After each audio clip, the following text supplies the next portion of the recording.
What's going on?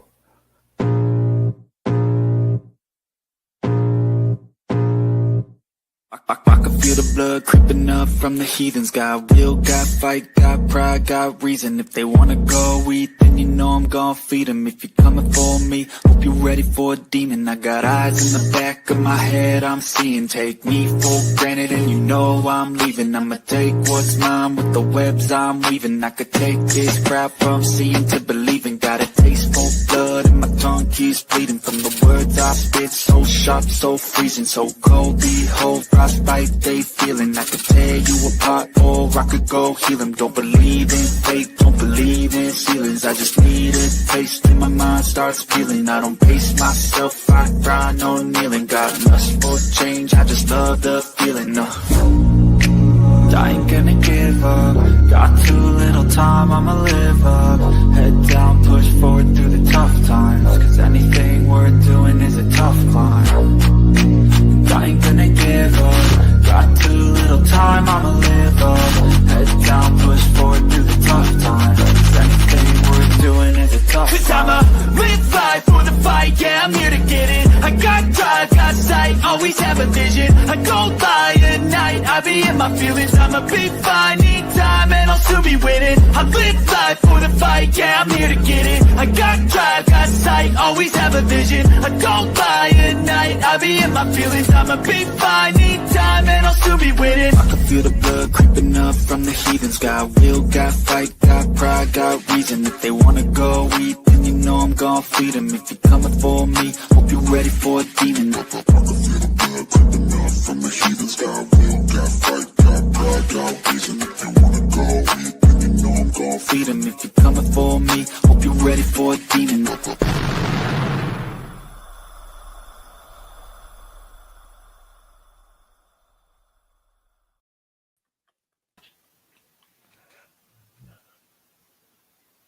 This is all screwy.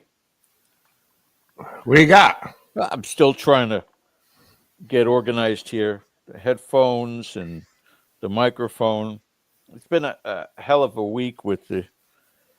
All right, let me roll back the time so you guys. Good evening, everybody, and welcome to Dead Air Live and the Dead Air Full Spectrum channel. It is our Sunday night live show here on Dead Air Full Spectrum. We thank you guys for joining us tonight for the next 2 hours and the best in the topics of the paranormal and the best in the guests who will be joining us here in just a little bit.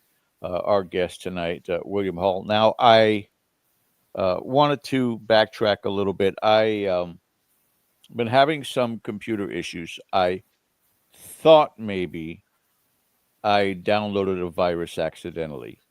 Nothing was happening. I actually did even last Sunday's show under the circumstances. Everything was fine. But I got in contact with somebody, computer guy, and, again, it was like a used car salesman. Oh, yeah, you got a virus. Oh, we need to, I'll build a new one for you. And I'm sitting there going, like I need this right now. Like I need this. And then started getting a little suspect. Spoke to somebody else. And the guy's like, man, you don't got a virus. If you do, it's, something that can be correctable. It's nothing. I'm like, are you kidding me? So I refunded the new computer, but my old one, I just wasn't trusting anymore. So I ordered a more expensive computer. And that's what I've been working on all day yesterday and partly today. The thing is a beast. The video looks much sharper on the screen, and hopefully I sound okay. Visual is okay, so it's always fun, and but we can't live without these things anymore, can we? Ken? Nah, our robot overlords have us. I was going to take a moment to give some thanks. So I received a comment on an extremely strange called Stay Off Cuba or Cuba Road. And this is from Van Pelt 2321. And they praised the presentation and the research. I appreciate that. But said, yeah, Barrington. Now, this is Barrington, Illinois, where this location is. Yeah, Barrington is pretty rife with supernatural activity and fairly bad paranormal stuff. We lived on a haunted farm there in the 70s, complete with a barn in which the whole family experienced sights, sounds, and poltergeist activity. In the 70s, Barrington and North Barrington were epicenters of satanic worship, led by the kids of the most affluent citizens. Interesting. With black masses conducted in mansion basements and animal sacrifice in the woods and hills ringing the town. And goes on to thank again for the deep dive. So thank you, Van Pelt 2321, for that comment. Always love when people chime in that have firsthand experience on these things, because they add something to the story that's being attempted to be told there. So it's much appreciated, and I love it. Even if people come in and say, I've been to that place, it's not haunted, that's fair. But both George and I appreciate when you chime in and comment and give us your thoughts. So nice to have a little more insight from somebody who's got boots on the ground. So we should get him on the show, talk about those experiences. That would be interesting. Oh, my goodness gracious, yeah. Don't forget to hit that subscribe button. Also, the thumbs up. I've been noticing a lot more other YouTubers that are out there. We started saying it probably about 2 months ago, but they are really emphasizing the necessity of that thumbs up. They're realizing just as much as we are. When you guys hit that like button, apparently something happens to the magical YouTube algorithm. Yeah. And it sets it up where it says, oh, well, people are liking this. Let's show it to other people. Let's see who else out there likes it. So they're all discovering the same thing that I discovered through a YouTube video, that's the way to go about it. Make sure you get those thumbs up clicks going on for us. Finally, of course, and including the reminder bell, guys. Make sure you click on that reminder bell. We are simulcast with kgradb.com/dead air. Also, Twitter, you'll find us on Global Radio Live. Right here on our station, if you're listening in through KGRA, you can find us on YouTube at Dead Air Nation. Our Facebook location is Dead Air Full Spectrum. And also on Twitter or Twitter X, Dead_Spectrum. Finally, and this is an important thing to bring up tonight, too, because we've got some potential changes happening with Dead Air. But we may discuss it a little bit with our Patreon members in a very private conference tomorrow night and get their thoughts on this. So attention, all Patreon members. Attendance tomorrow is critical. Your opinions are critical, so we hope you get a chance to check in with us. For those of you who want to know what we're going to be talking about, become a Patreon member. Not only that, but there's so much more out there on our Patreon account that you guys can certainly delve into. Multiple categories, multiple videos, multiple conferences and communication. So you definitely are privy to all of that for the mere cost of $3 a month. So make sure you guys definitely do check it out. So what happened? You got busy in the middle there. A little preoccupied. I'm trying to hook our guest up tonight. Those things happen. Sometimes there's login issues and things like that. Oh, we've never had that before. No, we've never had that before. So hopefully we can work it out. Bill, I had sent you his email if we get into something here. And I can let him know that maybe you talked to him, but let's give him a little bit. Yeah. So that he was saying, do I have to sign up for a trial? Hannah says Streamlaw doesn't comply with their guidelines. And I just said, no, dude, just click the link I gave you. And you should be all set. But why are we doing this? What? My guess is he wrote his book on a typewriter and not a computer. I don't know why. No. I get that thought process that this is all very foreign to him. No. So why are we here tonight? A little while back, speaking of extremely strange, I did a story on a house in Bridgeport, Connecticut. And back in 1974, the family that lived there reported poltergeist activity. And that in and of itself may not, bury the needle for you. But if you follow the story, if you're not aware of it, it's the 50th anniversary of this case. And this is a location that they did what most people would do when they can't explain things, knocks and bangs on the house. They called the police department. And then eventually the fire department got involved. And these were first responders who witnessed activity in the house for themselves. Refrigerators rising up off the floor, furniture moving itself across floors. And the more I dug into this, the more fascinating it became. The Warrens were involved in this because it was in Connecticut. And I believe that, and our guest can correct me on this, the Rhine Institute might have gotten involved in this, or some people came to the house, parapsychologists, to view this, Center to for interview. Psychical Research, right? Yep. Over there. They interviewed not only the family, but got to interview policemen who were on the scene.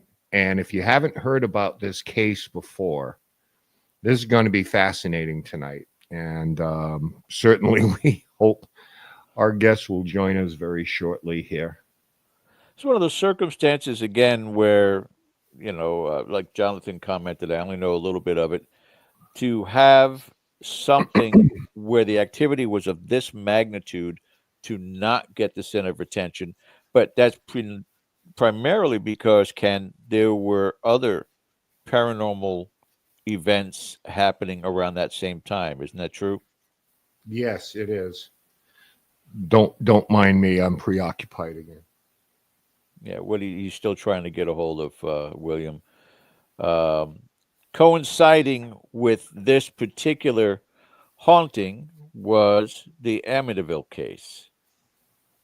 And the Amityville case drew more attention just simply due to the fact that there were murders involved. And, that's always going to up the recognition and the newsworthiness. And again, they're going to jump towards that, whether it's the local press, whether it's the national media, whether it's paranormal people such as Ed and Lorraine Warren.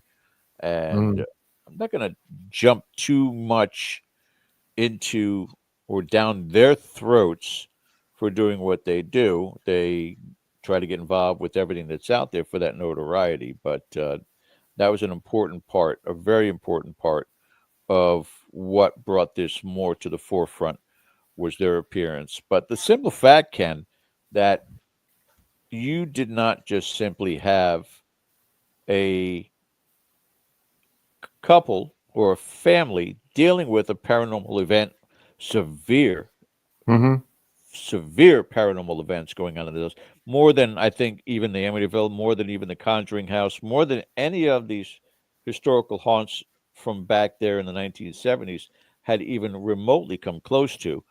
I think that the biggest part of this is rapid response. Officers, firefighters experiencing this, that lends more credibility than any other case that's out there. Would you agree?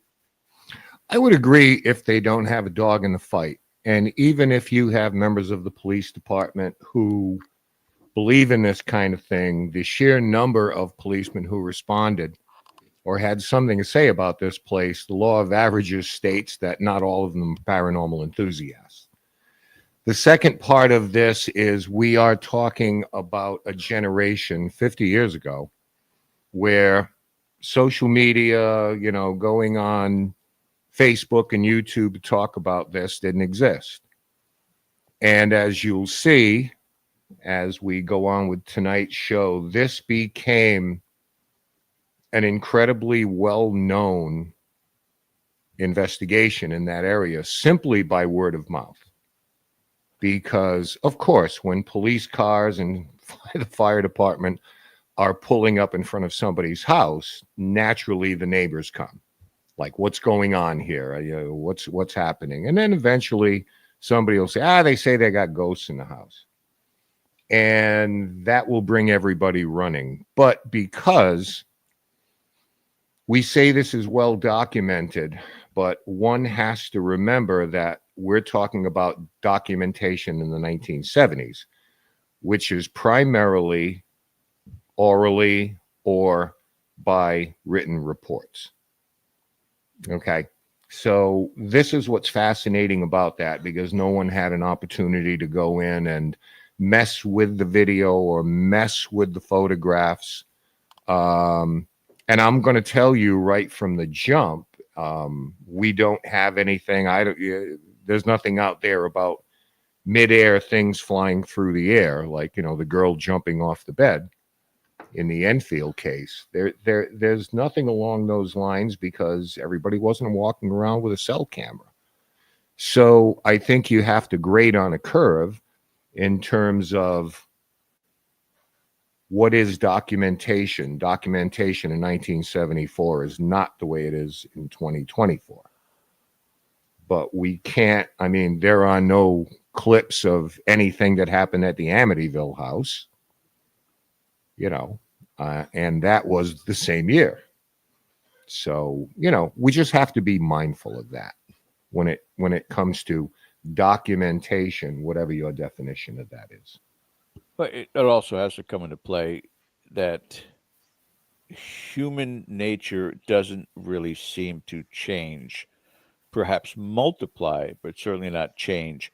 Because what we're talking about here, again, going down that rabbit hole when it comes to the Warrens. And I know they're extremely controversial individuals, without question. It doesn't mean that they're not famous or infamous, but, because everybody knows their name here in the paranormal field.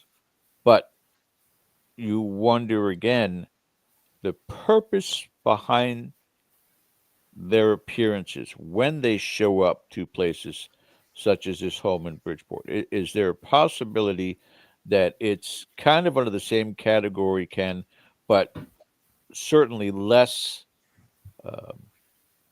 available out there?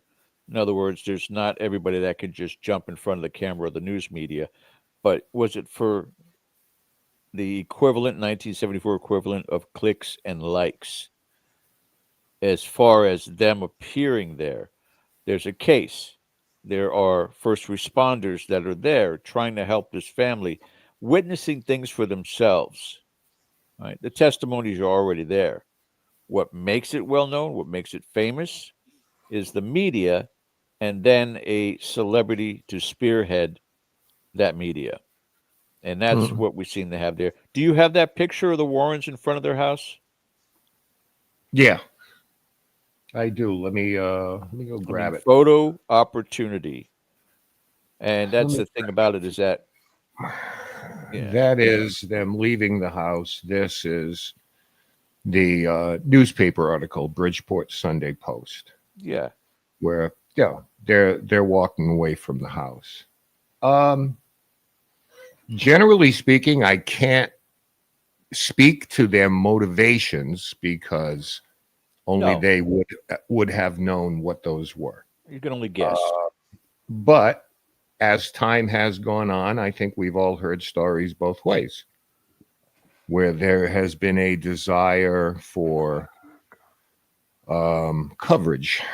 Back in the day, we were talking mostly about, media coverage, whether it was newspapers or whatever. And then eventually that evolves into books, movies, things like that.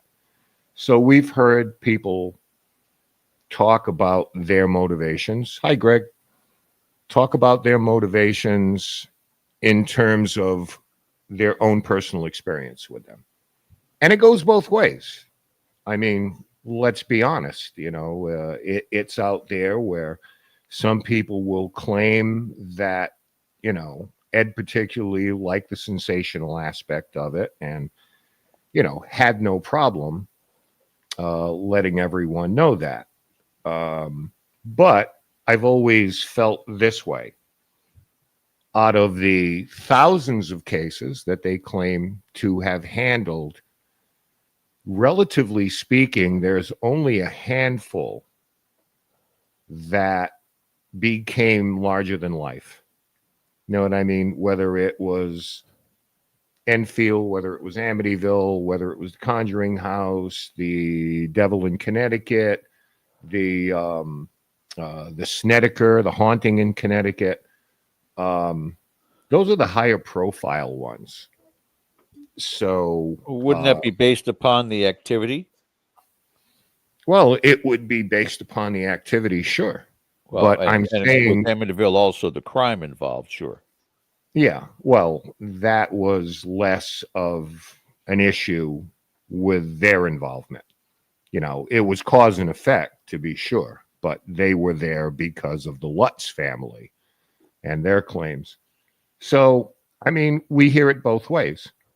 But in fairness to them, I will just say again, out of the thousands of cases they handled, there really relatively is only a handful that we know about.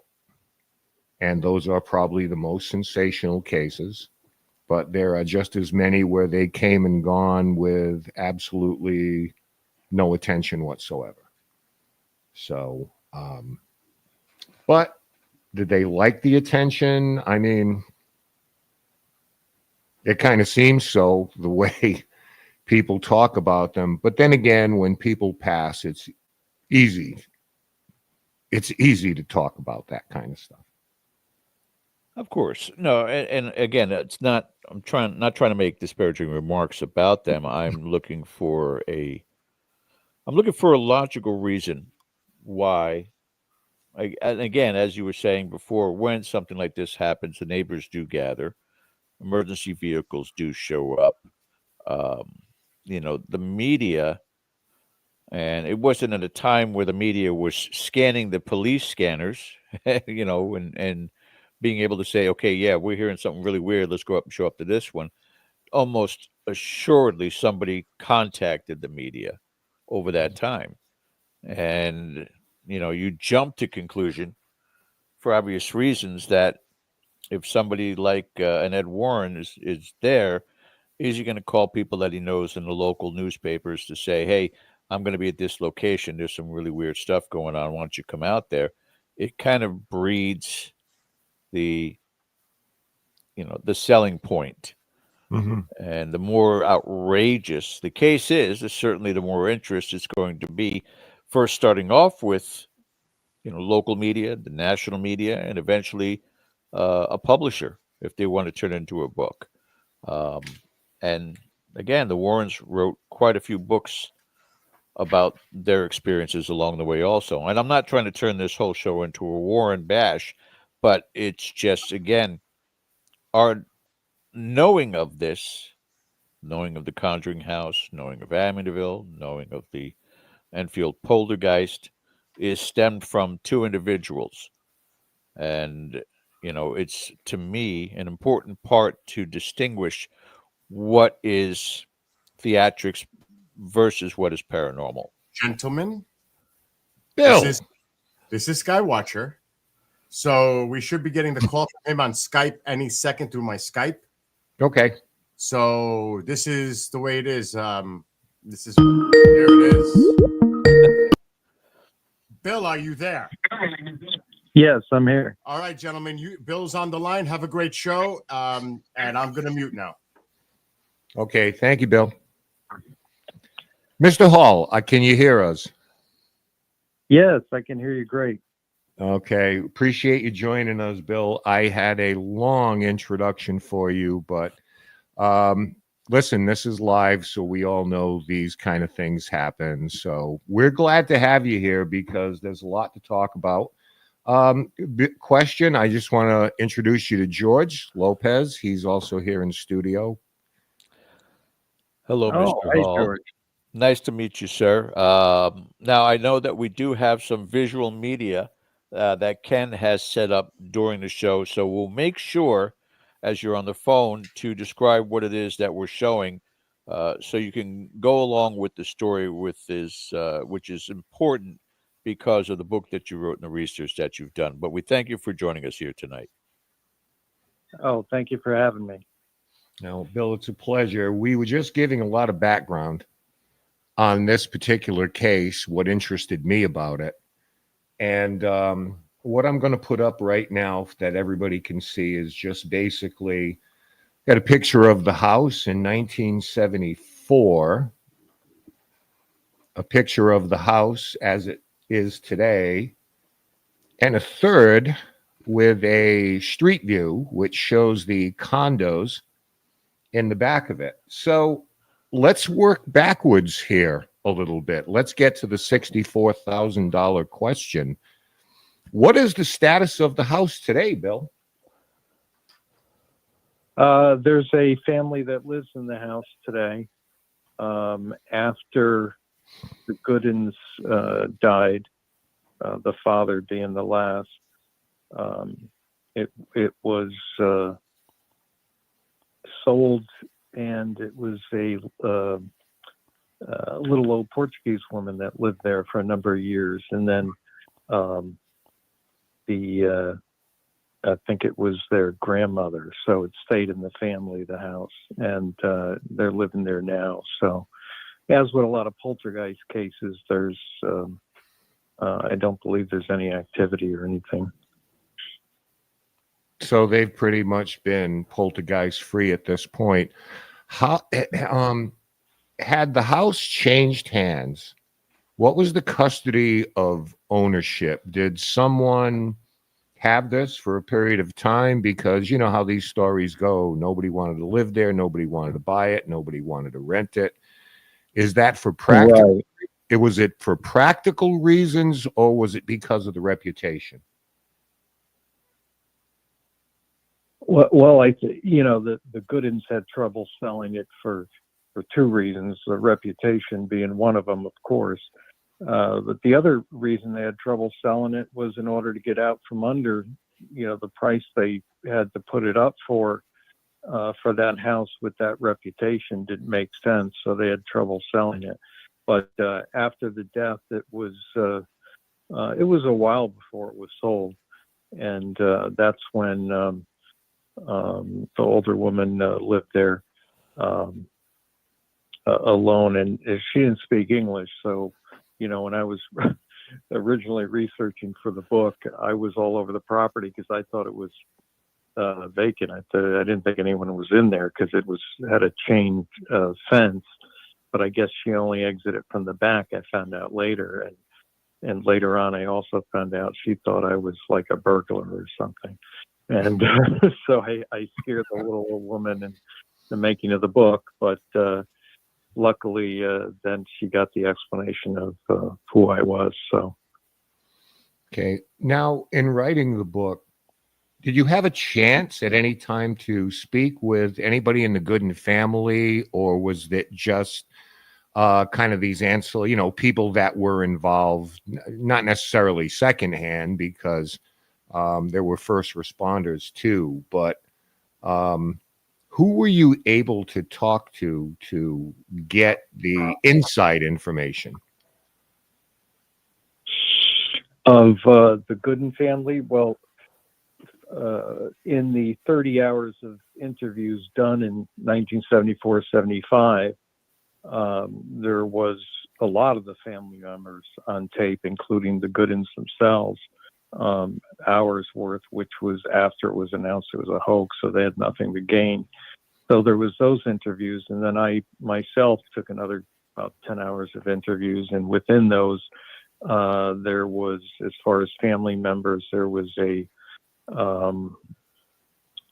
probably two. Well, one was a biological half sister, which we actually located. So we found out Marcy's real background as opposed to what the Goodins were supposedly told, and so did reach some of the family, but a lot of them are passed on, the ones that were close to it, but luckily they were interviewed at the time. Bill, what can you tell us about the Gooden family? Like, starting, good place to start is at the beginning, Jerry and Laura and their family, the children that were there. Well, they bought that house. We obviously got married, and they had a son, Jerry Jr., who couldn't hold his head up right. The neighbors started noticing and pointing out, so she had him checked out. And to the best of the knowledge, they thought it was Down syndrome. I don't know if the family really quite understood what it was. It looked like it was more than Down syndrome because he had a walking issue, and anyhow, he's at about age 6, he became very sick and died. And it was after that, about I don't know, probably close to a year, that's when they adopted Marcy from Canada. And it was after that they started having, in 1971 to 74, the poundings on the inside and outside of the wall, and little things start to happen, like simmering kind of things, like door closing, chair being a different place. Jerry can't find his keys and thinks he's losing his mind. Those kinds of things. The family, he was a hardworking guy. She was very high-strung. Her and Marcy didn't get along, which is part of the poltergeist ramp-up of negative frequencies, if you will. Mm-hmm. So that's kind of a base summary of the family kind of leading up to the events. Mm-hmm. And for anybody who is not familiar with this, and in our chat room, a lot of people are actually familiar with the case, but we were talking about generationally the difference, George and I, that when we talk about documentation in 1974, 50 years ago, it's clearly not what everybody defines as documentation today. Nobody walked around with cell phones and things of that nature. But in terms of this being very well documented, I guess we immediately have to go to the first responders. What was the prompt? Obviously, there was a catalyst here with weird noises, but the police were contacted. So can you kind of take us through the thought process of Jerry Gooden and Laura, who said, yeah, this somebody might be messing with us here? Well, with the pounding sounds, during those times, they had the police over, and the police had the engineers there, and fire department and different people checking out, ruling out that it wasn't construction, it wasn't piping or anything like that. Jerry himself switched heating because he thought it was animal in the pipes or something like that. But aside from those episodes, when it really reached the public eye, what prompted the police being called was there was a police officer who lived across the street who they were friends with. The Goodins used to they used to babysit, and so they were friends. And when the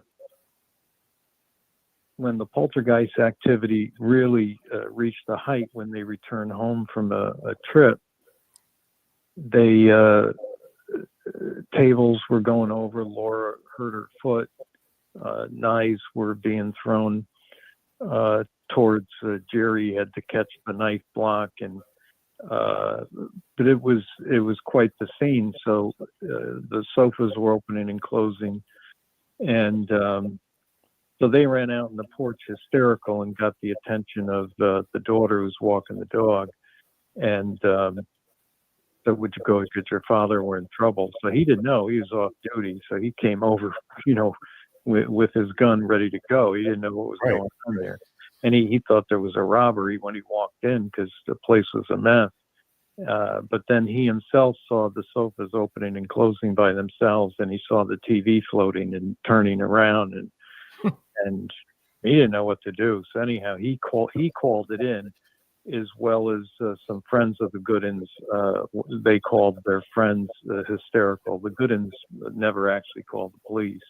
It was their neighbor across the street, as well as their friends, who they called hysterical, and one of them was on their way to the house, and the other was decided to call the police. And that's when the first responders got there. Joe Tomic being one who I've gotten to know and interviewed quite a bit, and talked about Lindley Street. And when he got there, he thought the same thing, that it was a break-in. Then he thought it was some sort of a hoax because, The Exorcist came out in the movies. But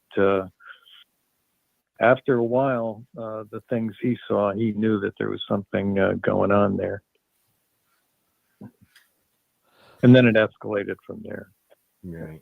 Mr. Hall George here. I wanted to focus also on the actual book. We're titled The World's Most Haunted House. How did you decide to come upon that title?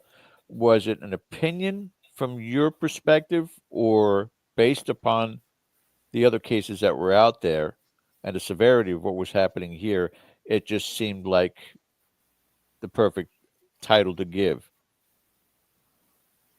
Well, I'm glad you asked that.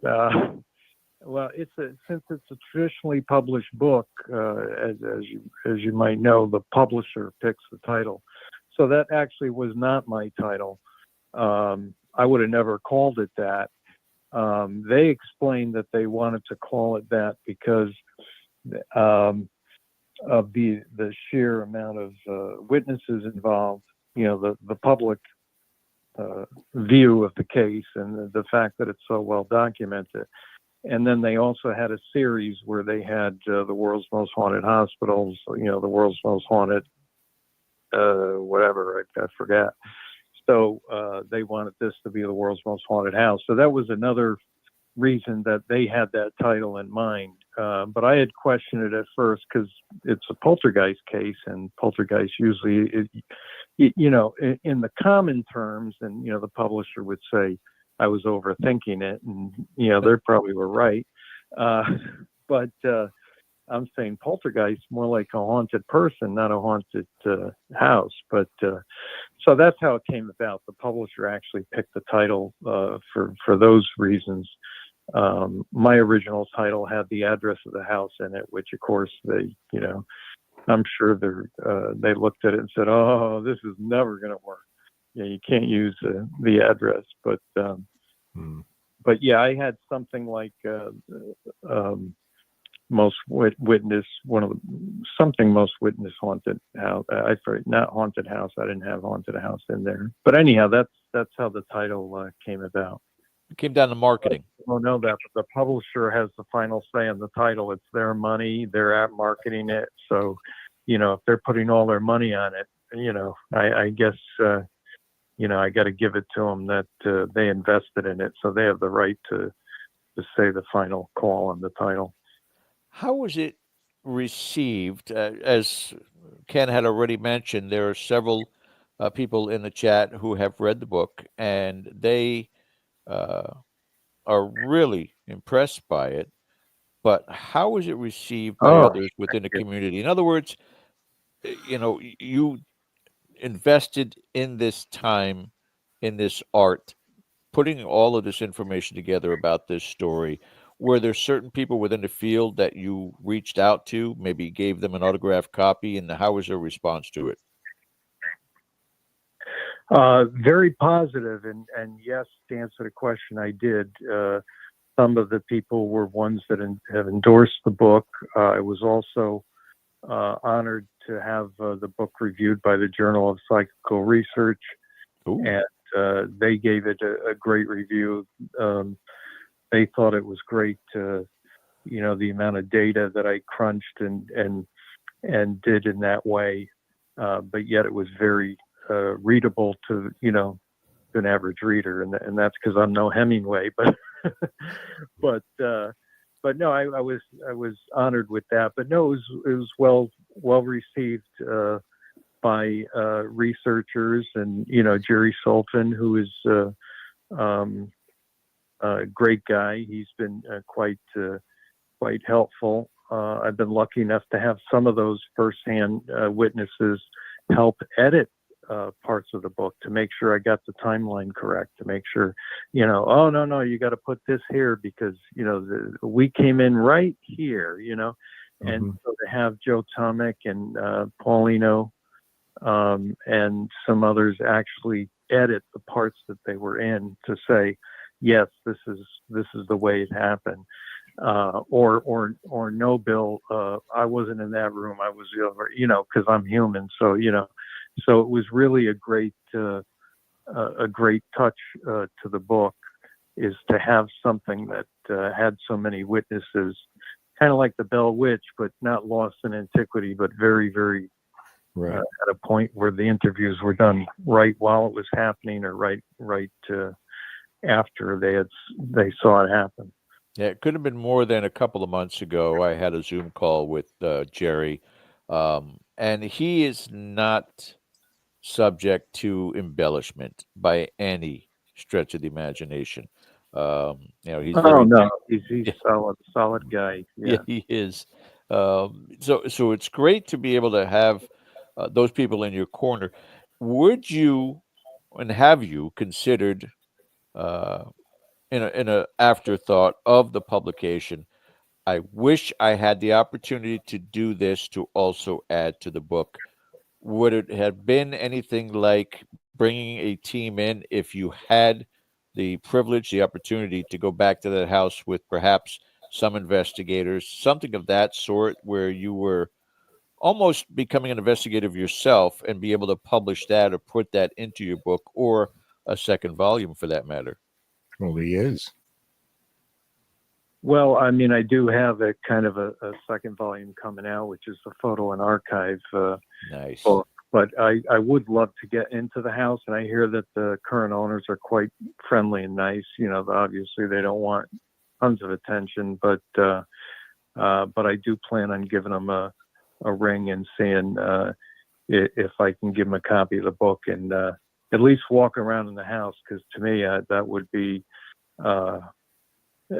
just be really, really neat. Holy ground. Yeah. Well, just so you know, Bill, we have, as you were speaking about them, we had a picture of Jerry Sullivan up. We had a picture of Paulino as a 21-year-old seminary student. And I'm sure you're familiar with those photos. Oh, yeah.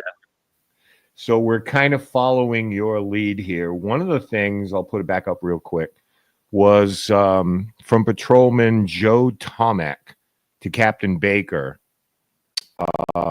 which was essentially his report from that evening. And we don't have the full report, but how are you feeling at this point about the legitimacy of that? About a patrolman writing to his captain and writing up exactly why they were there, what they witnessed. That took a lot of fortitude, probably in 1974, at any time really, but particularly back then. Yes, it certainly did. I have to commend Joe for that. He he didn't want to write up anything, and they said, no, you got to write a report. He said, okay, and he handed it in. The Captain Baker told him, he says, I can't take this. And he said, well, that's what happened. You wanted me to write down what happened. That's what happened. Take it or leave it. So he took it. But yes, I know it's legitimate. Actually, there's a two-pronged way I know it's legitimate. Even if I just had the one way, I would believe it was legitimate. But Boyce Beatty and the team at the time they pulled the police reports because they were public information, and they read them all into the tape recorder. And thank God for that, because in those civil kind of matters, they only keep the records for 10 years, and a lot of these records weren't kept at all. They were just considered, because it's so bizarre, let's not even file this one away. So Right. Some were filed, some weren't. But anyhow, none of them would be available today if it wasn't for Boyce reading them into the cassette player. The other thing was Joe Tomic was nice enough. He had kept a copy of the police report, and he mailed it to me. And so I was lucky he mailed it to me, so I was able to put that in the book. That's where I got the report from. It came right from him.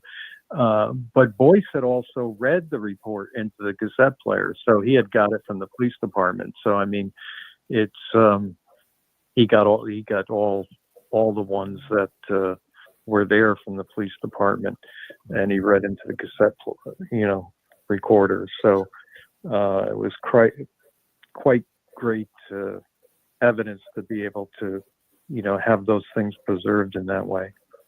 No question. And I think it bears emphasizing that these policemen who came in to witness these things had no dog in the fight other than responding to a family in distress of some nature.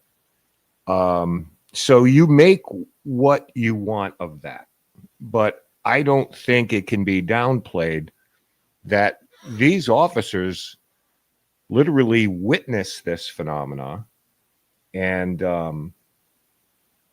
wrote it up as such, as they are required to.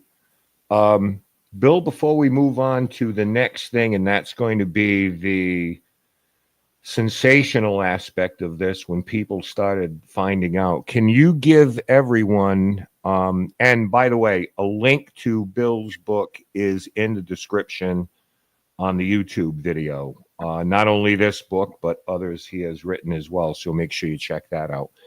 What kind of phenomena did the policemen, and I believe there were firemen there, what did they witness, just to give us some kind of an idea of what they were seeing? Well, 3 policemen saw the refrigerator float.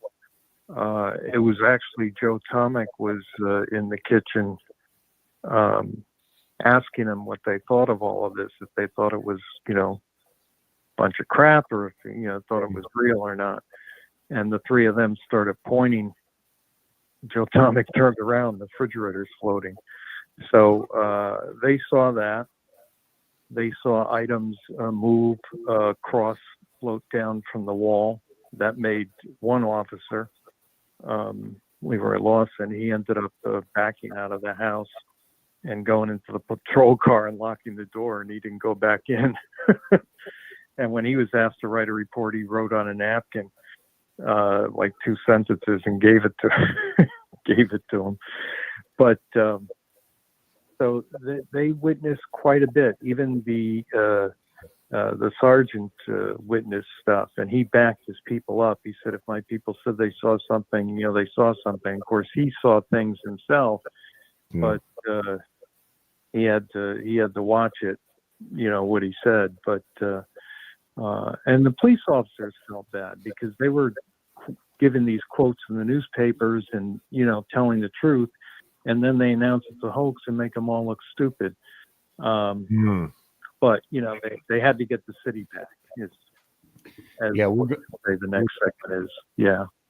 Yeah, we're definitely going to go there on that. The next thing, I'm going to put up a couple of pictures of crowds outside the house. And just to give everybody an idea of how sensational a case this is, I'm just putting these up. And I mean, Bill, you're probably familiar with, what I'm showing there. Here's an idea of exactly what was going on there. I understand some intrepid souls were selling water and hot dogs and things like that outside. Yeah. But Yeah. Okay. So how did we get here from there where suddenly this thing is well known? Is it just a simple matter of, looky-loos, neighbors, there's cops in front of the house. Hey, what's going on? Is it that simple? Yeah, there were multiple cop cars. There were 13 firemen. I think a few fire engines. At one time, an ambulance to take Laura to the hospital because of her foot. So yeah, it was really starting to get to be a scene. And yeah, people started gathering, and the police were running out, writing down things that happened, and word starts to get around when things like that are happening in the house, and so and eventually reporters start showing up, and when the Warrens were called in, I know Ed made a call to the press and stuff like that, so more showed up, although they probably would have showed up anyhow. But so that's kind of how it built out, was all the emergency vehicles, and then the police officers talking, word of mouth. It spread like wildfire. Well, let's go there, George. We were having this discussion. George brought up this point, and I will let you say whatever you need to say. What's the genesis of the Warrens' involvement in this particular case? Were they summoned, or is it something that because obviously they're from Connecticut, or is it something they caught wind of and decided to offer their services? How did that all play out? What happened was Mary Pascarella, who was a member of, I forget the name of a psychic group in Hamden at the time. Yeah. Called up Ed and Lorraine. She knew them, and she said, "Hey, we've got this case over here. Things are happening," and Ed basically said, "Well, we're pretty booked up. What's going on?" And she said, "No, you don't understand. There's multiple police cars and fire engines, and And he's like, "Whoa, this sounds like." There's really something going on. So he ended up getting they went to pick up Father Charbonneau, and Paulino was on his way to actually supposed to have dinner. Lorraine was an outstanding cook, and that's not why, but I mean, he was looking forward to it. He had a flat tire, and then on top of that, when he got there, they put him in the car, and they all went over to Lindley Street, and Mary Pascarella, who I think either lived in the neighborhood or at least was the one who introduced them. But Jerry figured, hey, if they think they can help, let them in, and that's how they got involved. Mm-hmm. Yeah. And again, what I'm going to do here before we go to break is got some like newspaper articles to just underscore what was going on. Family is disturbed when things go bump. That's the Associated Press. And then what almost looks like a tabloid, baffling ghost wrecks a home. And there's a picture of Father Charbonneau. And I showed a different picture of him. Here's a haunted house or hoax at 966 Lindley. And up in the upper right-hand corner, there were the... our couple, Cody and Satori, said that Mary was also present at the Conjuring House seance. So here's another. Does evil entity haunt their home? So this was quite a sensational case. To give everybody an idea who probably wasn't even born in 1974, this was, I guess, this was a real life. I mean, I don't know what to compare it to in contemporary times, as a comparison, but this was a rather... I call it the Roswell of haunted houses. Yeah. I mean, this was the real deal. People were gathering on the lawn. The police have to keep order. We showed a picture of one of them standing on the stairs trying to get everybody. People are trying to look in windows, and I would imagine that this went on, and then of course, kids are going to come, and I would be one of them then. At 17 or whatever to come and do stupid things. In fact, let me see if I can get this. At one point, someone set fire to the house. Yes, yeah. Okay, I mean, that is just, I don't know. That's kind of what was, that's kind of what was happening here, which is what makes this case so fascinating is the profile in real time. And I mean, Bill, you wrote a book detailing all of this, but this was playing out in that state, in that community, like little I have ever seen before, to be quite honest with you. Not a lot of instances where hundreds of people are gathering on the front lawn, waiting for a new pope to be elected. No. Not even the ones that become public. No, that's very true. Yeah, the whole aspect of Mary Pasquarella being part of this, as well as the Warrens, Mary Pasquarella being part of the Conjuring House seance, along with the Warrens, you start to question a lot of the intention behind what it is that's happening when these particular folks are appearing. I don't know. Again, it's not really to disparage anyone. It's just simply an observation that there's something that just doesn't set right with me as far as that's concerned. But that's for a discussion at another time. We are about to go to break. We're at the top of the hour. I'm sorry. Go ahead again. I was just gonna say her real only involvement was giving them a call. She wasn't a part of the quote unquote, comforting the family or investigation. However, she tried to, but they ended up. She wasn't there. So.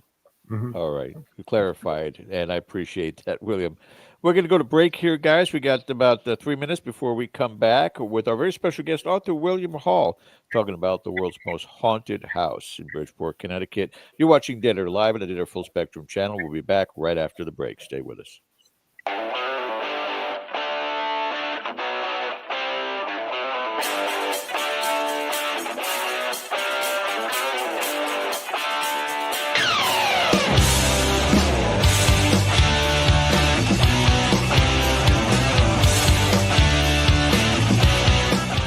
Hey members, the new KGRA DB app is now available on iOS and Android devices. Gain on-demand access to any KGRA DB programming. Download any show directly to your mobile device to listen or watch on the go. Go to the App Store and search KGRA DB.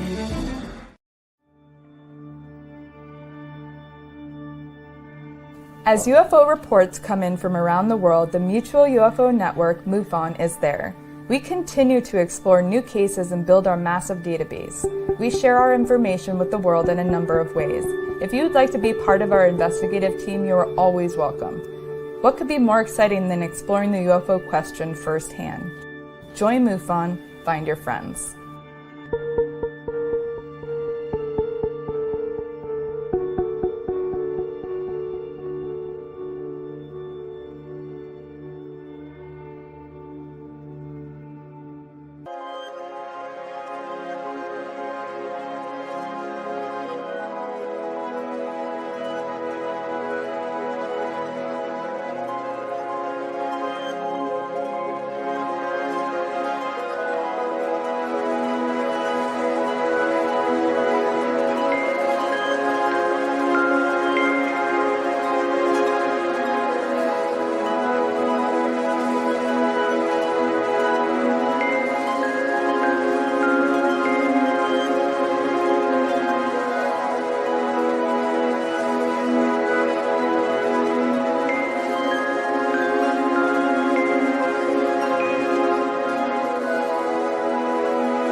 You're listening to the KGRA Digital Broadcasting Network. We provide unparalleled coverage of trending news in the world of ufology, cryptozoology, and paranormal phenomenon. Whether you're watching our video live stream or listening to one of our audio programs, you are getting the best from world-renowned researchers and hosts, guiding you through topics the mainstream won't touch. Miss one of your favorite programs? No problem.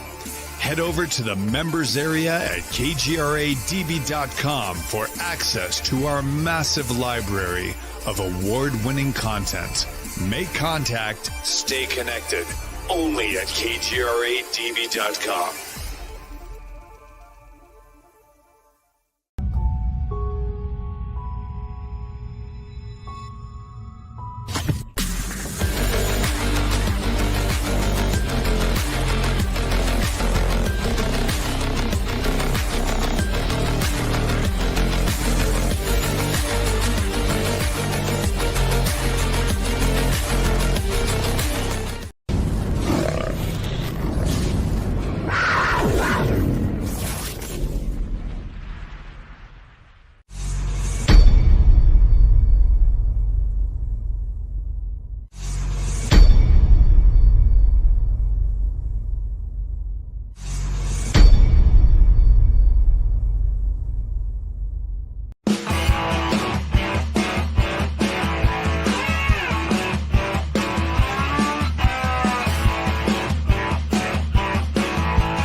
Once again, a big thank you to all of our Patreon members, our subscribers, and I can tell you tomorrow night for our town hall Patreon, we've got some things that we certainly need to talk with our members about, address, and get their input on with regards to some potential upcoming changes with Dead Air. So make sure you guys show up tomorrow night. That's 8 p.m. Eastern.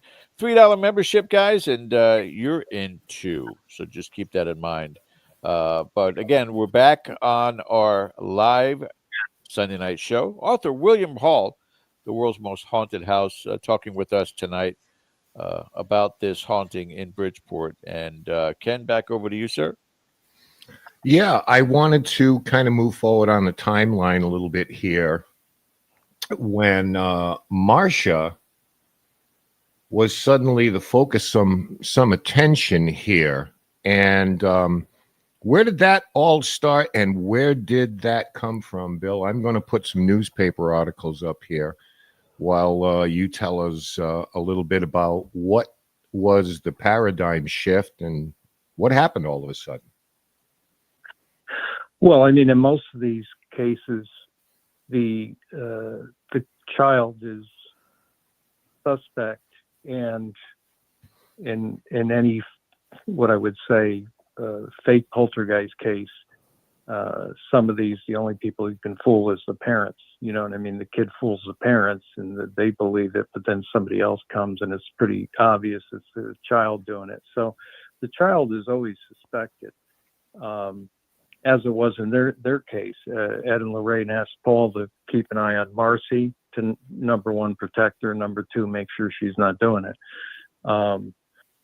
But as far as what happened was Marcy was picked on in school for about a year. She didn't really fit in with the kids in the neighborhood, and she was shy and introverted, so that'll, of course, also do it.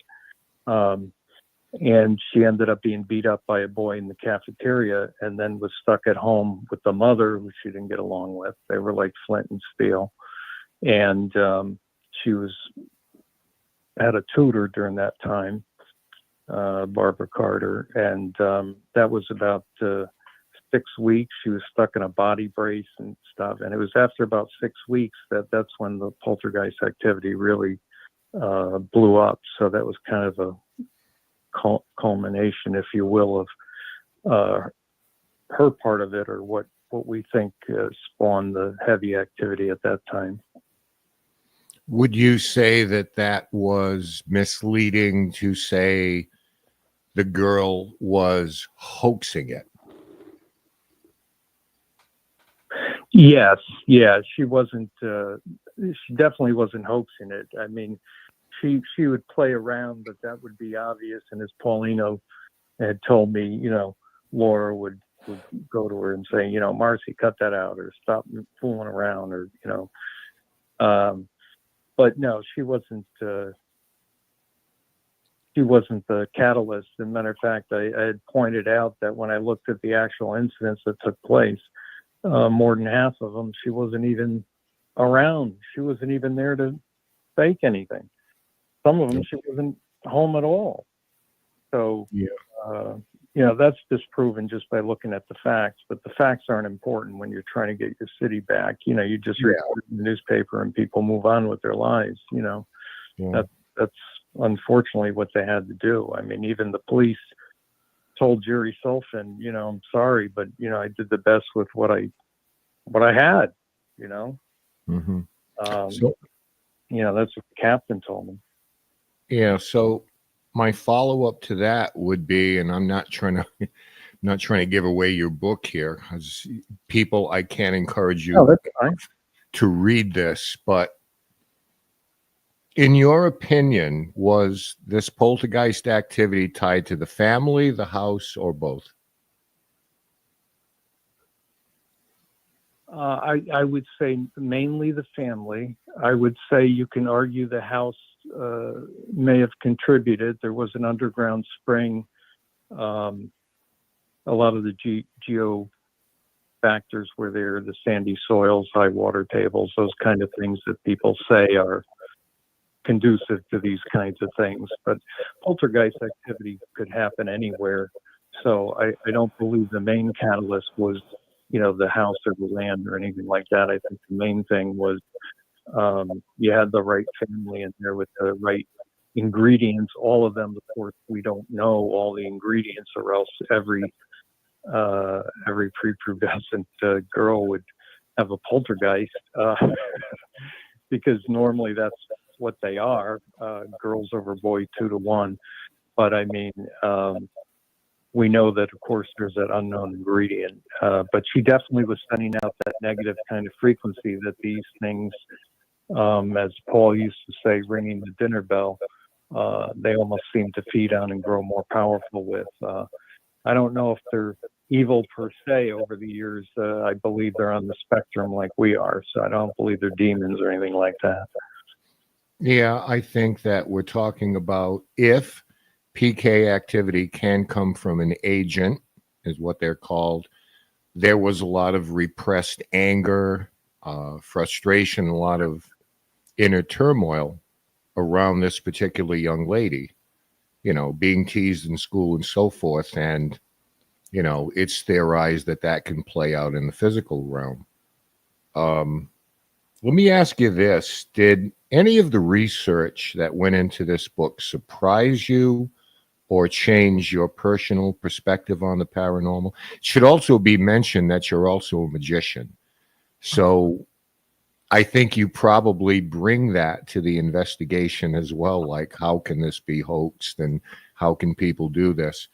But did any of this change or shift in your interest in the paranormal at all once you started getting into the weeds on this?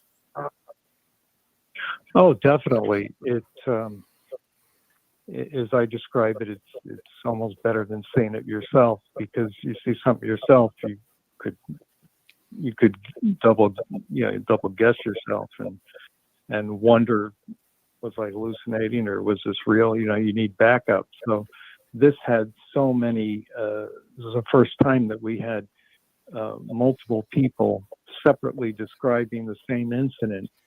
So you knew something took place that looked like X, and that was very unique. So that opened up my eyes. But it took me about 20 hours of interviews, and after about 20 hours worth,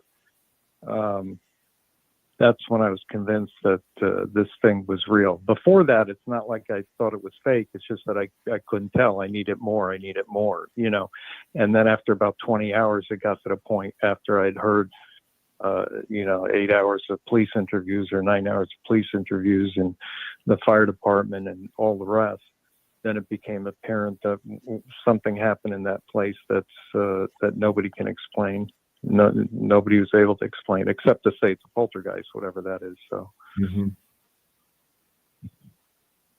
George, you want to jump in here?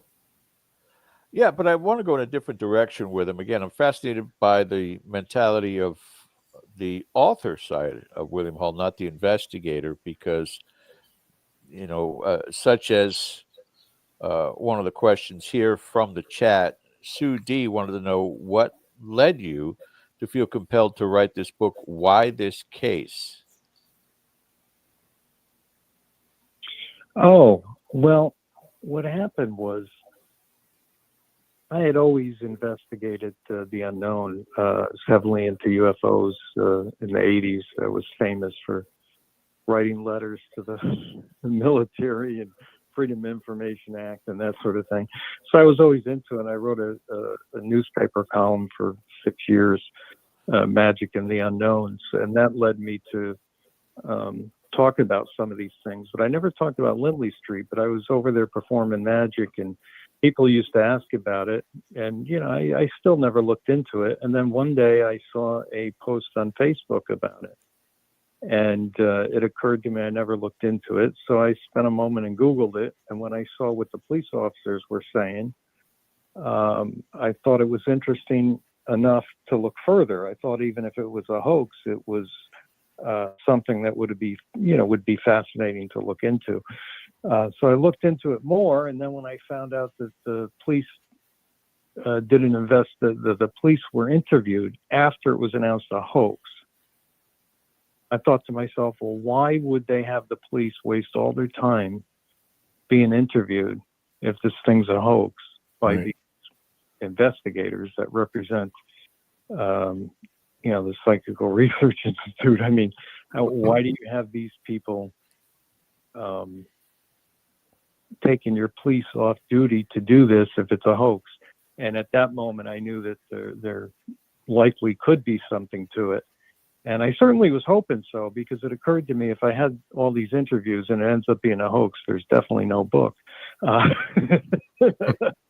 But no, it was about 20 hours and after I heard so many witnesses and describing the same incidents, it impressed me, because I know from magic, even when people tell the truth, the misinterpretation is just so bad. It's very difficult. You need a lot of testimony to have any faith in anything. Yeah, here's one of the things that kind of sticks in my side about the reporting behind it is there was an emphasis on the crosses that were being catapulted off the walls of the house. And to me, from a scale, that's minimal in comparison to everything else. TVs being turned over, refrigerators being elevated, all the furniture, the table being turned over.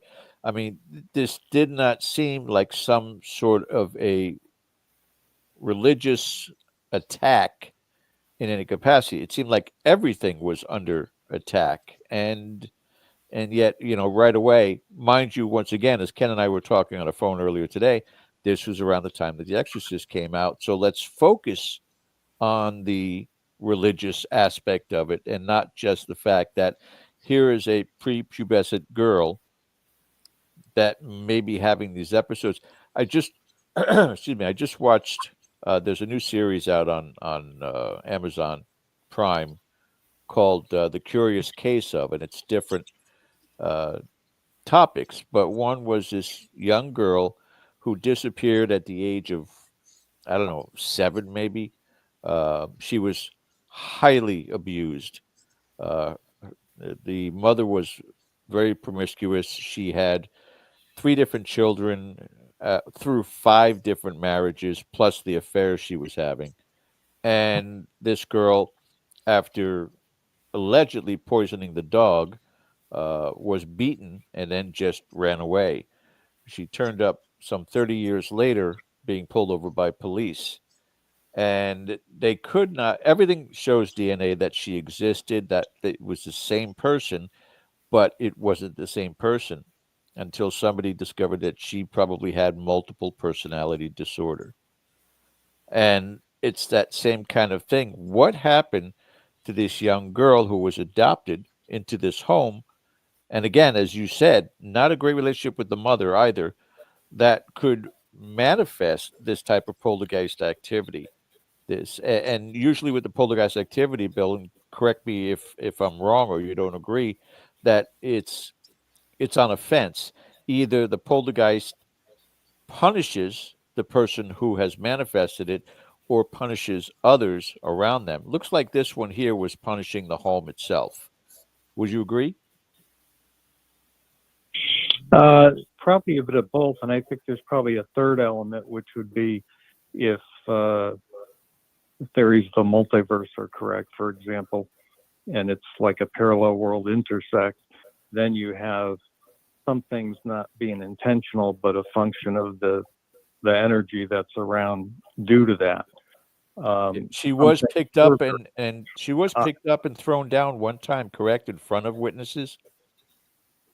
Yeah, more than once. So we know that some incidents were, that a lot of incidents were definitely intentional, and I think others were a result of that energy being there. Now that may be part of where she said that that she was hoaxing it all, and people just felt more comfortable hearing that than the aspect of supernatural happening there.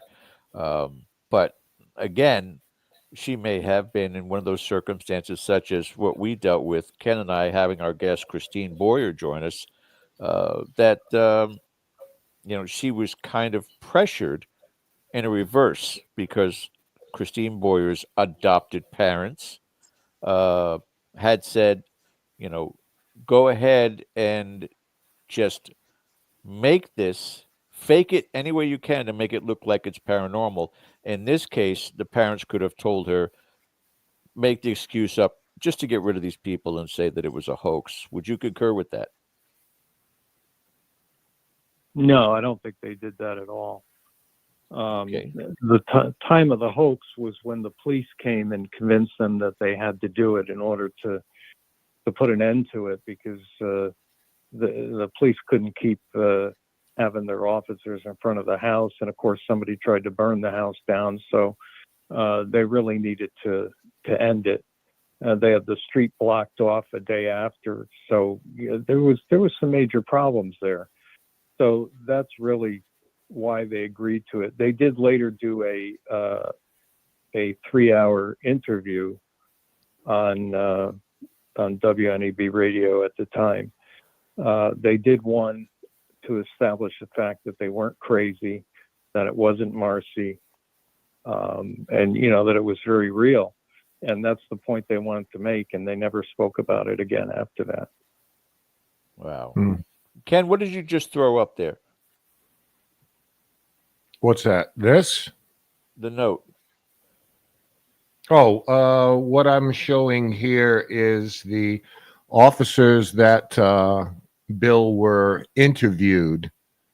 They were assigned a number for category purposes. And these were interviews. I'm not sure who conducted them, actually, but they spoke with Father Doyle, Dr. Kyer, and Sister Anne. So I don't know if that was someone from psychical research or not. Who? Yeah, most of those were Jerry Sulfan, I believe, who did those. Right. The and Boyce Beatty did some too, depending on which ones. But Jerry did some of those. Yeah, 9 in total. I later actually found at a lecture Boyce and I did together. We found Father Doyle's sister, actually, and she explained how frightened he was of the house. So he always told the party line in public, but in the police report, it's clear that he knows something went on there. Mhm. Bill, do you have any knowledge as to whether or not there was, by the Warrens or anybody else that stepped in there, some sort of a invited dialogue with whatever was happening here, that they tried to communicate with it? I mean, you almost hear that in every other single case, and I'm wondering whether or not that was the case in this particular incident.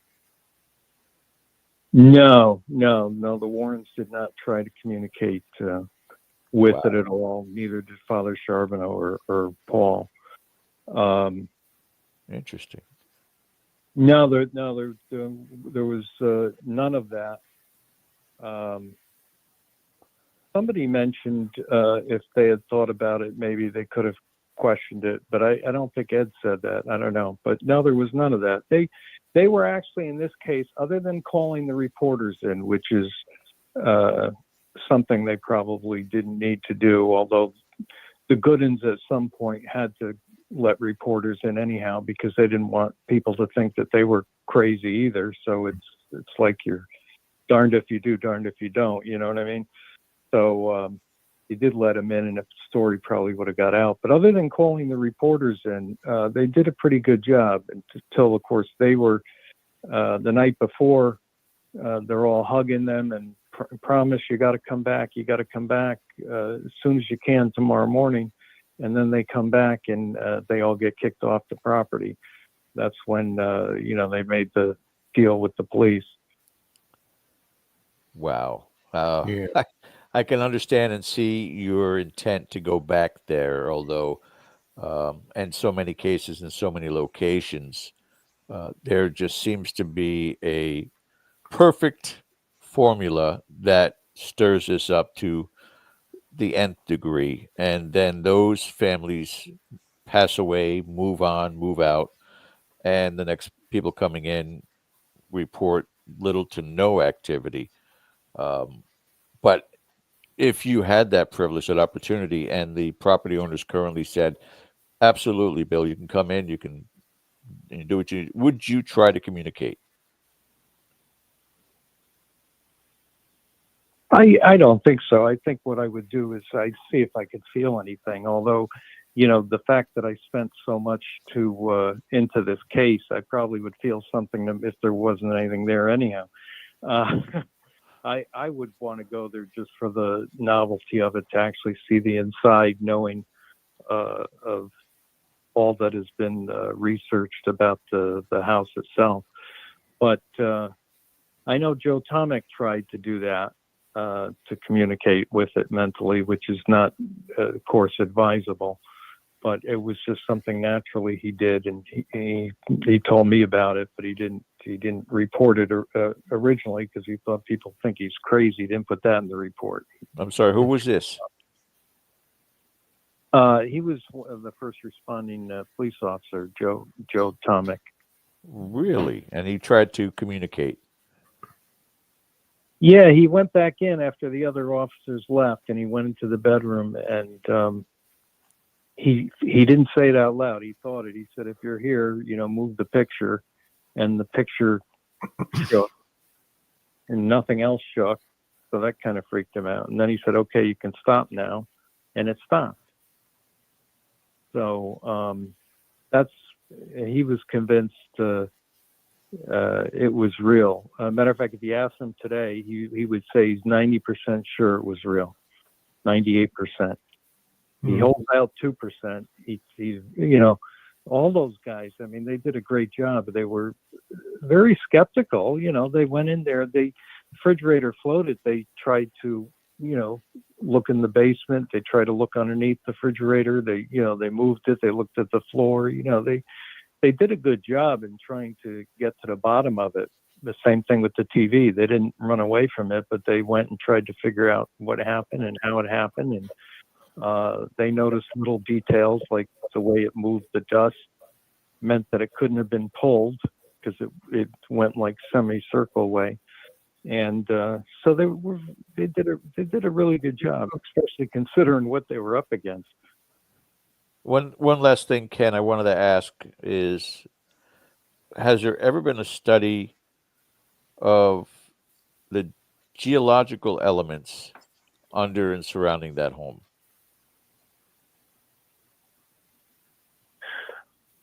Well, I don't know what you mean by study. We know there's an underground spring. I don't know what as far as study, other than the engineers being there to figure out what's causing the poundings, which they couldn't, and they came again in '74 and checked the window sills and everything. But other than that, we do know there's an underground spring, which I guess would be the biggest tie that's written about. Were there limestone, or was there, unsettling and then settling of the ground beneath it? Anything magnetic? I mean, again, what seems the least credible of this story, but is the most claimed, is the elevation of the refrigerator. That just is above and beyond anything we hear in any paranormal event that happens out there residentially. In the poltergeist cases I studied, I mean, I've heard of similar. I mean, not actual refrigerator, but other types of items. And of course, the piling up of items is common. It didn't happen too much in this case, but the ornaments off the tree was a chilling moment of coming home and finding all your Christmas tree ornaments stacked up in like a pyramid. So that's a little freaky. That's so wild. Yeah. Mr. DaCosta.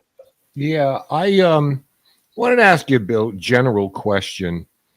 Do you think there's an advantage in going back over some of these older cases like this and re-examining them now that time has passed and we're looking at them from 10,000 feet? I know there are disadvantages because sometimes people have passed on. But do you think there's a distinct advantage if we look back 50 years, 40 years, 30 years at some of these prominent cases now that the dust is kind of settled on them, and go back and take another look at them, similar to what you did to this? Yeah, I mean, if you can find the case files or the evidence behind it, I think that would be a great idea. I mean, with this, it wouldn't have been possible if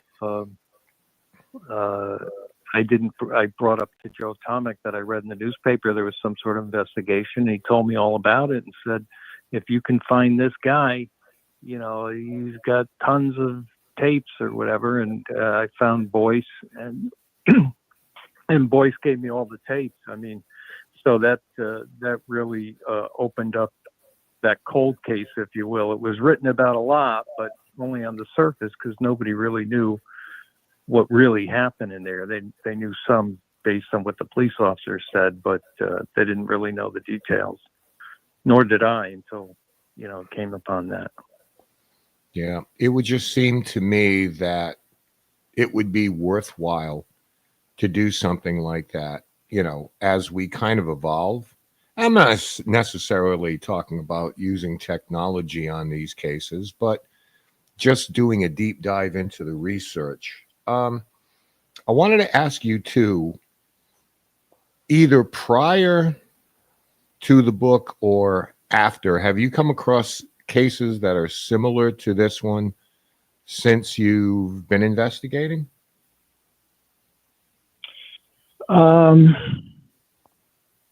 Not as far as poltergeist activity. As far as an active place, an active land and area that I wrote about in my second book, Haunted House Diaries, Litchfield County, whole area. There's a lot of people have paranormal experience there. There's a farmhouse there that just is like a paranormal circus. But that mostly you hear sounds more than things actually. There was like a plate that shattered, that kind of thing. But most of that you hear the loud bang, and then you go in the kitchen, there's nothing. It's more of that kind of thing. Yeah. But I haven't seen a poltergeist case. No, not live like this. No. Now, did the family dynamic, we've talked a little bit about this already, do you believe that that was the trigger for this? Whatever kind of conflict there was in the house? Yeah, I believe that pushed it over the edge. It may not have been the only catalyst, but it definitely was a major driver.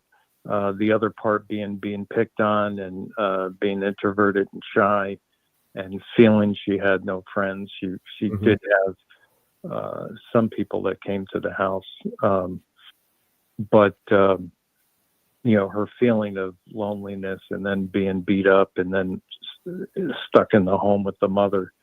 I think just between those two things, the school experience and the mother being stuck at home, those two things I think drove it over the edge.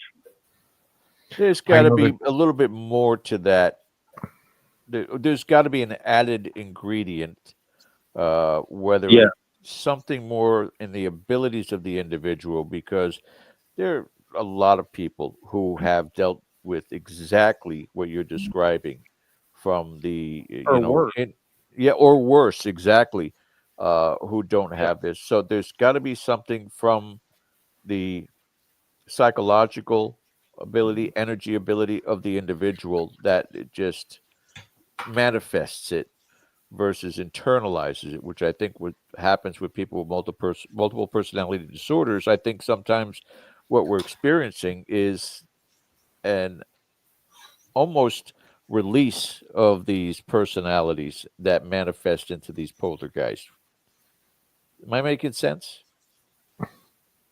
Yeah, that's actually, that's what Bill Roll wrote about. He felt that they were a psychic release, and then he felt in some cases that it opened up I'll say portal, for lack of just to use a common word, that it could be twofold. It could be both. It could be entities as well as the psychic connection, or just the psychic connection. I don't know if I'm a big believer in the psychic connection, but who knows? I mean, we do know, like you said, we know that there's another ingredient, because people have gone through far worse and not have had poltergeist. Like I said, if every young girl or boy had a poltergeist, we would of course hear about it a lot more. So we know there's a missing ingredient. That's the $6 million question of what we're trying to find. Some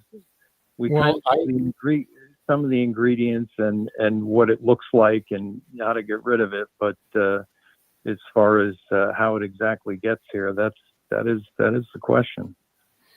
I want to go back, and I can't get this refrigerator out of my head, apparently. I'm telling you. The tremendous amount of whatever you want to call it, psychic energy that it takes to lift an object of that weight.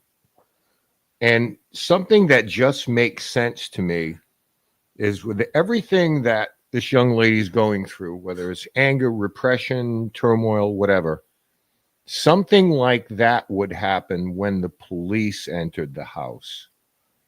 And it only makes sense that having the police there would even exacerbate whatever she was going through, to the point that whatever, I'm not going to call it ability, but whatever the residual effect of what was going through her just increased, to the point when those officers came in, that crazy stuff was happening. TVs were flipping over, refrigerators were going up. Do you think that there's kind of a tie-in with that as well? Just the sight of the police coming in just amplified everything, Bill?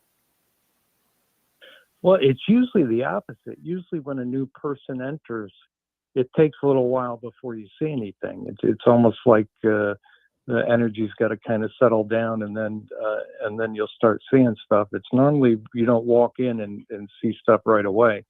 But it was so tumultuous. It was is very powerful at that point. And poltergeist is powerful if you're walking in and seeing things right away versus having kind of it settled down. And matter of fact, that was the advice Ed Warren gave, is if there's activity in a room, everybody get up and go to a different room, because that normally will calm it down before it acts up again. So I think it's usually the opposite. In this case, it was not. And it was so powerful that you might be right, that it may have been something that that these things look like they wanted to show off to the officers too. So in this case, you might be right. In usual cases, it's the opposite, but not so with Lindley Street. As I bring this up with a question by Sue D, and just to expound upon what she's saying, her question is: genetic link to stronger psychic abilities ever been studied or proven? And I guess, in a sense, both you and I being in this field and Ken being in this field, are we still lacking in some of those categories? And is it because, do you think, William, because the science field has not accepted it to look into how these things are created, that the possibility, let's take a young girl like that in modern times with the modern science and technology we have, to study as to whether or not that individual, through brain scans, find out whether or not that capability is there to manifest these things. Are we still lacking in this field with regards to understanding the human mind and the human spirit? Well, yes, I think, as you know, there's plenty of questions we have yet to answer. That's the fascination of science itself, is that they find answers so they can ask better questions. As not that I made that one up, but you know what I mean. But I think with I lost my train of thought. What was the question? Sorry. Whether or not we're lacking as far as the science side of this in today's day and age with the human mind, and just the human body, the energy itself. Oh yeah, we're definitely lacking. There is one thing we've seen common in poltergeist cases, at least those that are reported. I always have to say that, because although we have a decent sample size, it's small compared to most. But I guess that makes this even weirder, is we see a lot of frontal lobe issues. And Marcy had those too later in life, epilepsy and multiple sclerosis. And really? So you see some of that happening in poltergeist cases later on in life from what I've researched. Which was interesting. But as far as seeing something earlier on, no, what little research has been done on it have proved that psychics have predicted either things that were very easily predictable. In other words, any of us could have saw it coming, and we're wrong most of the time on anything huge that happened. They didn't see it coming.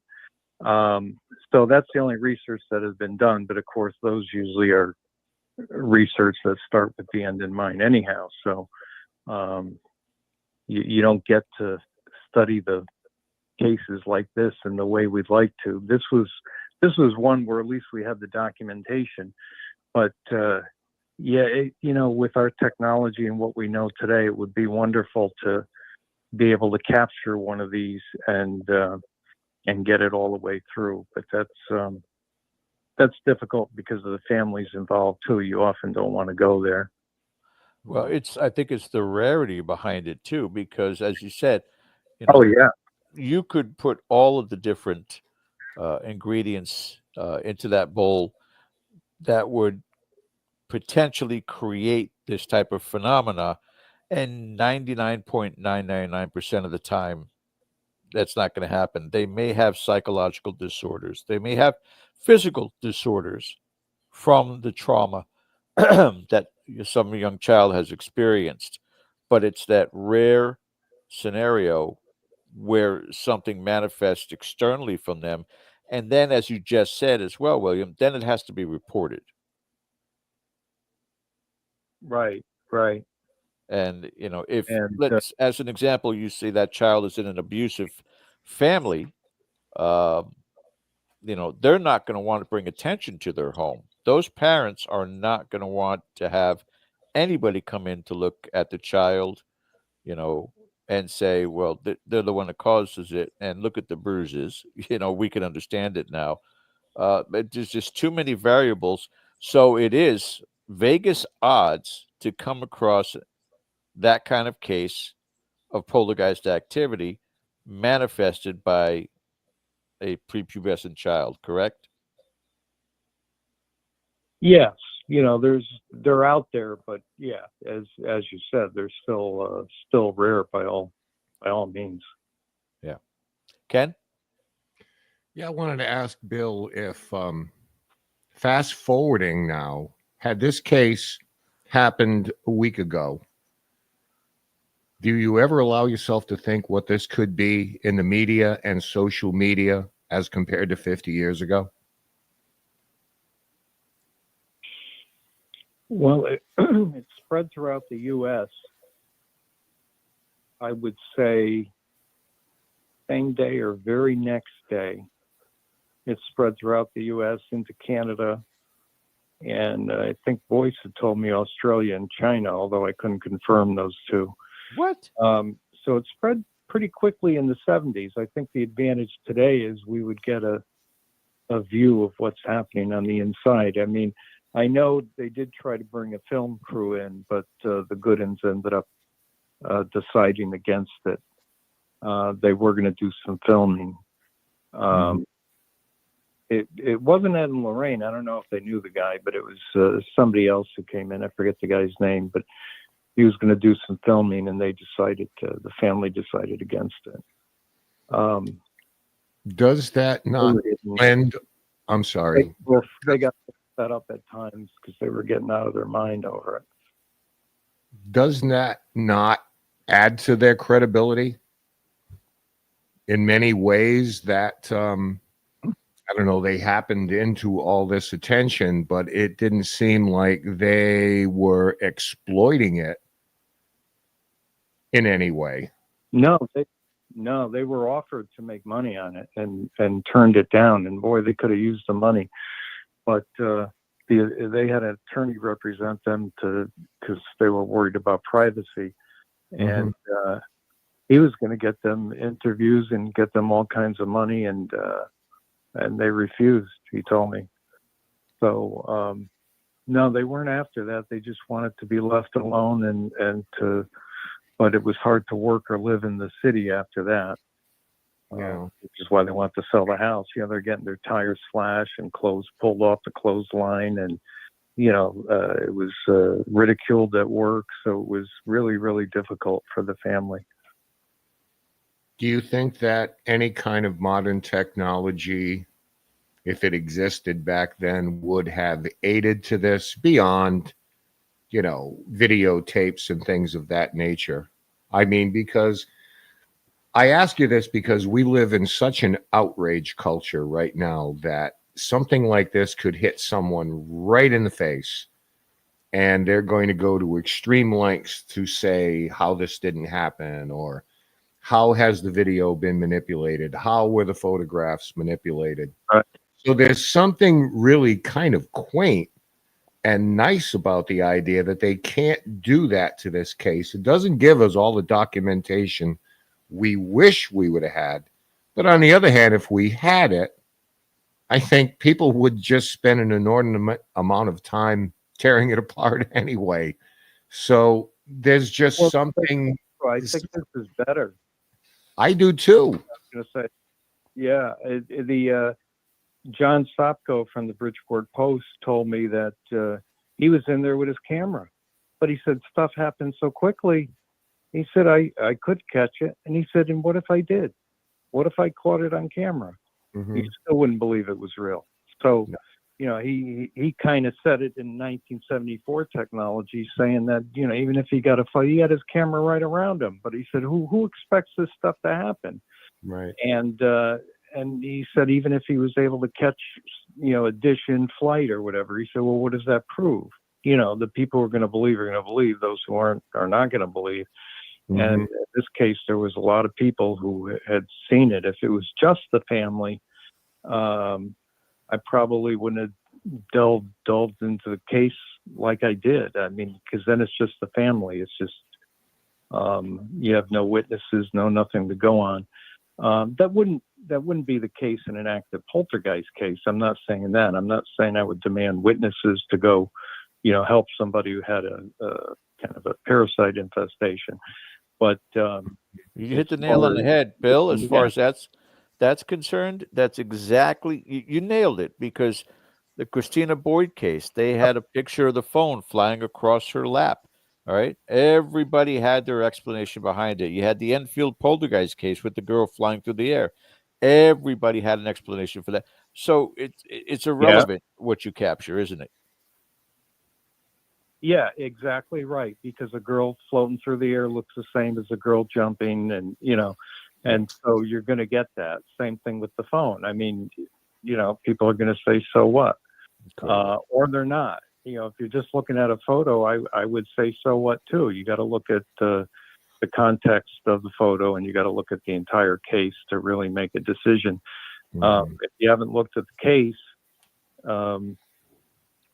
like in the Enfield poltergeist case, I mean, when you have things on recording, you don't have to go by memory. So, a lot of that stuff was recorded.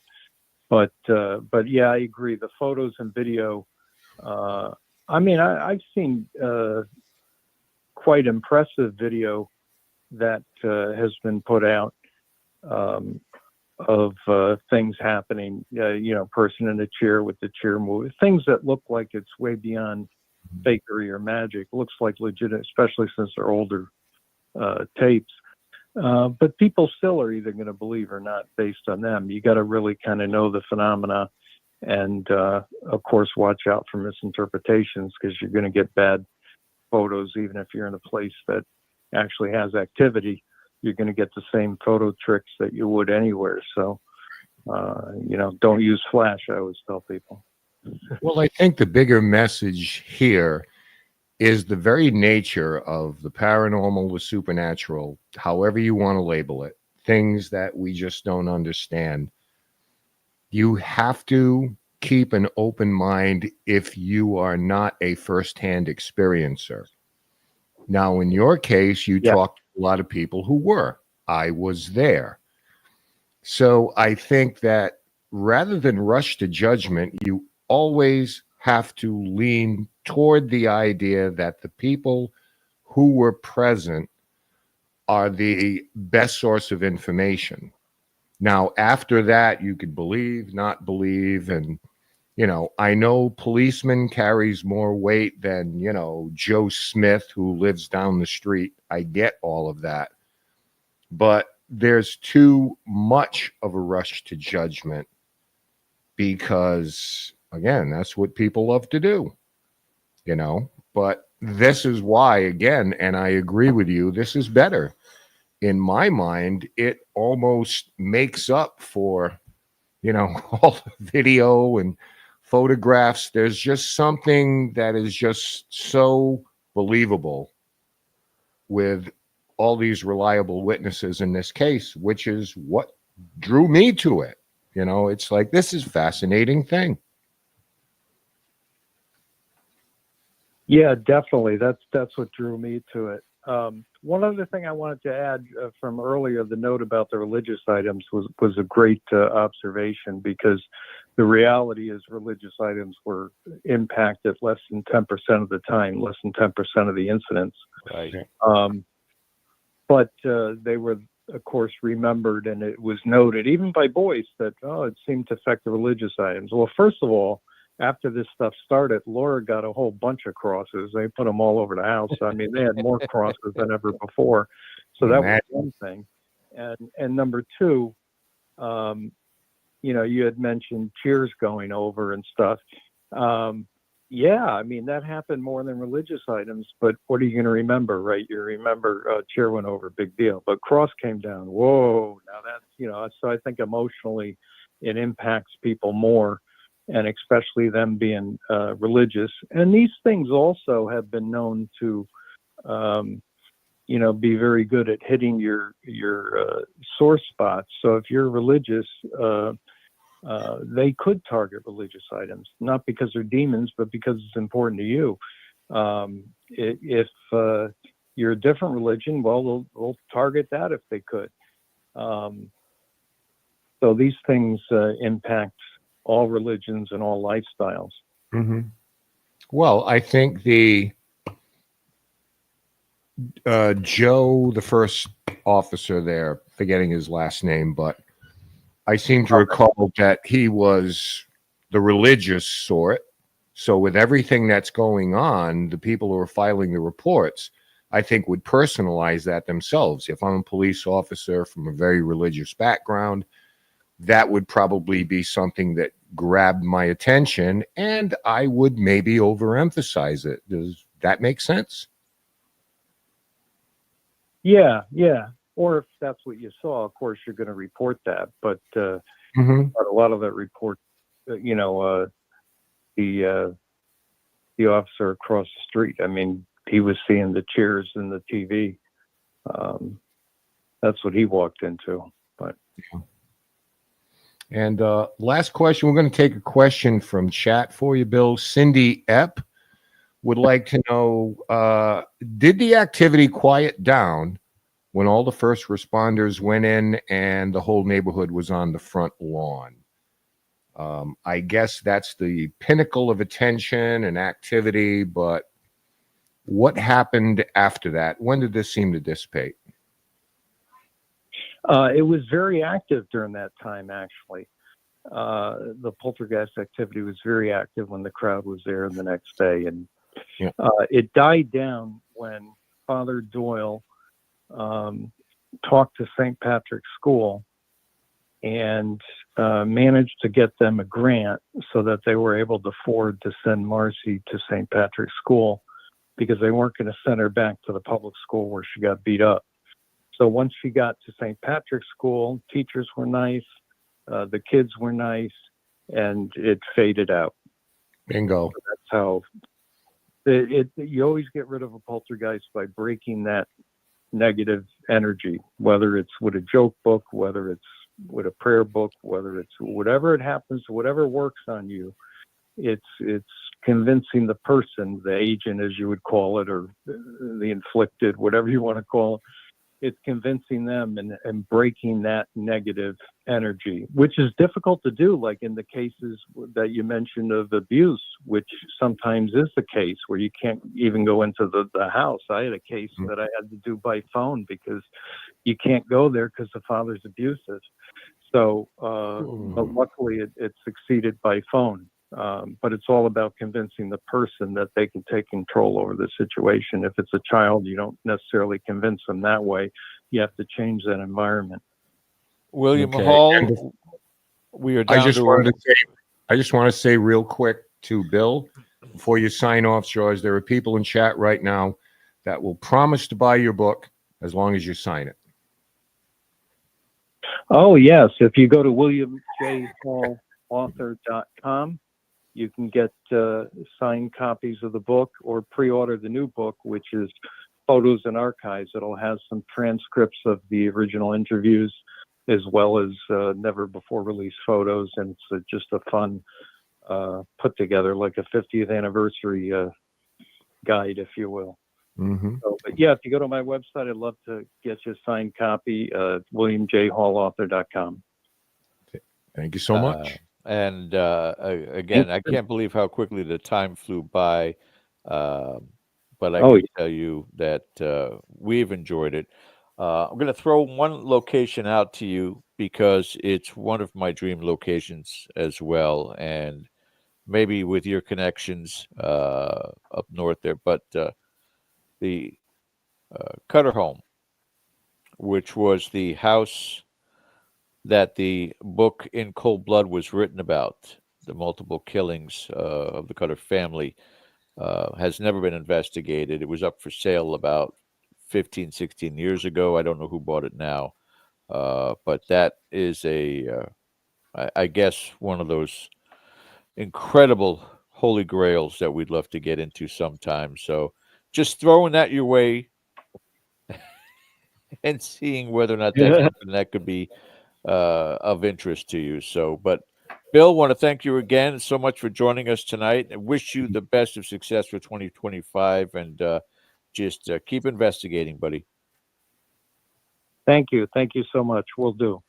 All right. Thank you for your time, Bill. You take care. Okay, you guys too, and everybody out there. Bye-bye. Thank you. And for those of you joining us tonight again, Town Hall members, we'll see you tomorrow night in our Town Hall. Thank you guys for watching and or listening on KGRA. Again, you want to watch visibly this show, you can always go over to youtube.com/@DeadAirNation. But thank you guys for joining us again. As always, we'll see you next week. Don't forget to hit that like button, that subscribe button, and the reminder bell. Take care. Have a good night. I see her rolling up, Uber black Cadillac, high heel boots and a sexy body full of tats. Baby's bad, oh baby's hella bad. After her there ain't no coming back. Wanna take a run at that. I think she's feeling me, turn it up a few degrees. My imagination of her body gets the best of me. Oh gosh, she's such a tease, bitten lips, bruised knees.